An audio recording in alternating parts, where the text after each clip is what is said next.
Est-ce que là, on n'assiste pas plutôt à la plus grosse revanche du football? Est-ce que là, le PSG ne vient pas de se faire une revanche par rapport à toutes les déceptions? On a eu la remontada en 2017, on a eu la finale de la Ligue des Champions perdue pendant le Covid, on a eu les déceptions avec le trio Messi, Neymar, Kylian Mbappé. On a eu des Lavezzi, on a eu des Zlatan, on a eu plein d'autres légendes qui sont passées par le PSG et ils sont passés d'humiliation en humiliation, d'élimination en élimination. On faisait que leur dire que leur phase finale maximum, c'était toujours les quarts de finale limite. Ils étaient habitués au huitième de finale.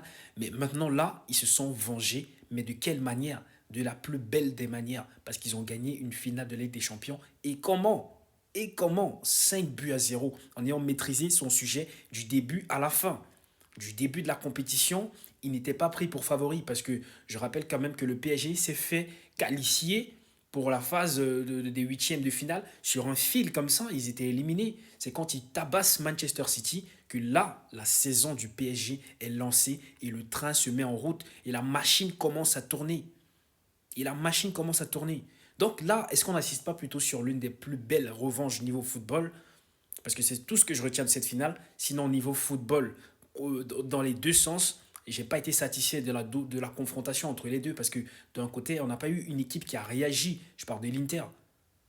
Donne-moi en commentaire ton avis par rapport à cette finale de Ligue des Champions et n'hésite pas de t'abonner pour ne rien rater pour la suite.